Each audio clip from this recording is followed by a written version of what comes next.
The office. In this chapter, you will learn about the office and the different activities that go inside it. At the end of this chapter, you should be able to define what an office is, differentiate between two types of office, mention the functions of an office, and list two types of office in your school. Okay, let's get started. What is an office?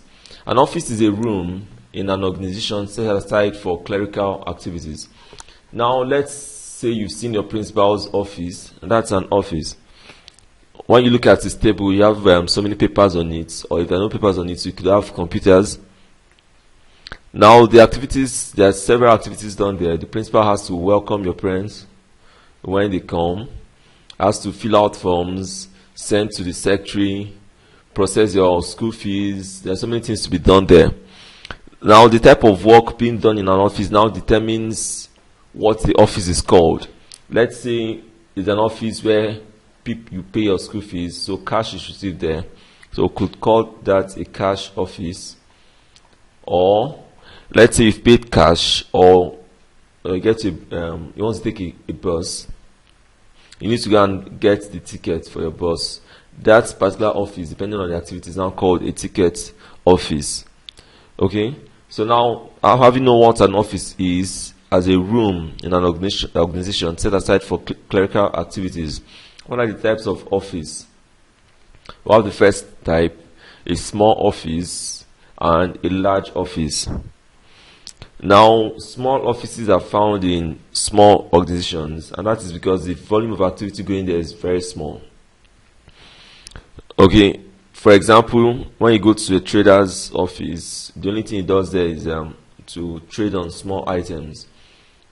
Because the volume of activity done there is small, that's why we call it a small office. A principal's office could also be regarded as a small office. Now, when you go to larger offices, for example, you go to Dangote's office, all know Dangote. Okay.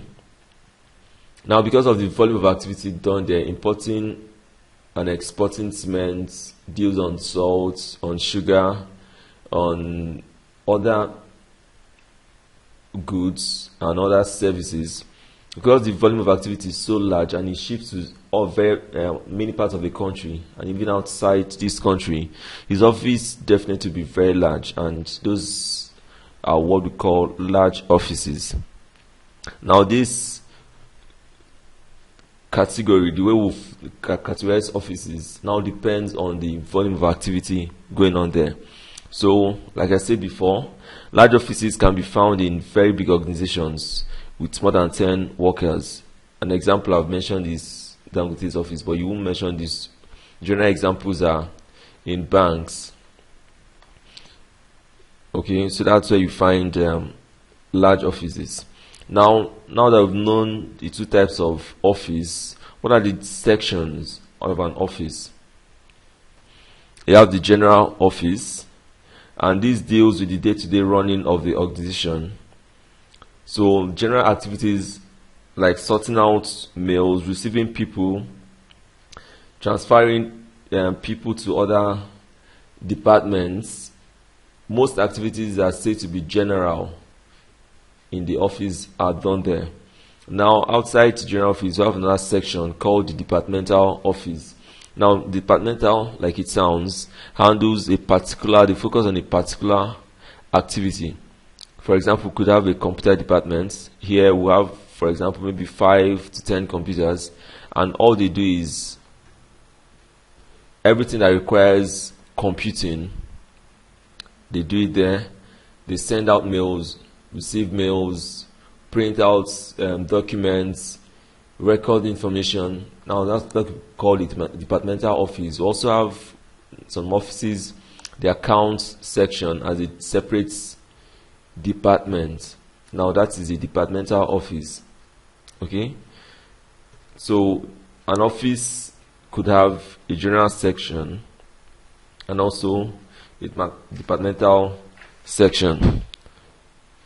Okay, now let's look at the functions of an office. The first one is giving information. As I'm explaining this, I'll use your school As an example, giving information. Let's say your principal wants to call the parents teachers association meeting, that's the PTA meeting.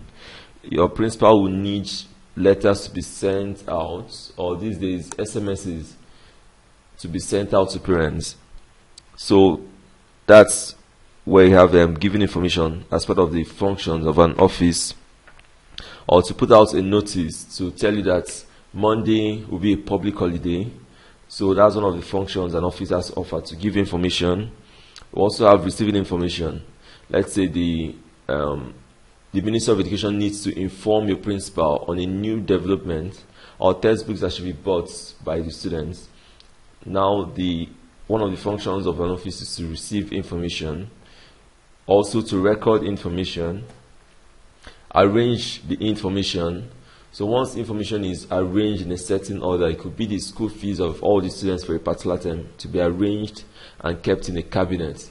So that's one of the functions of an office. And the functions of an office also determine the kind of persons that are hired to work there. Let's say we need information to be sorted, recorded, and that's why we need to have a secretary to help us do this.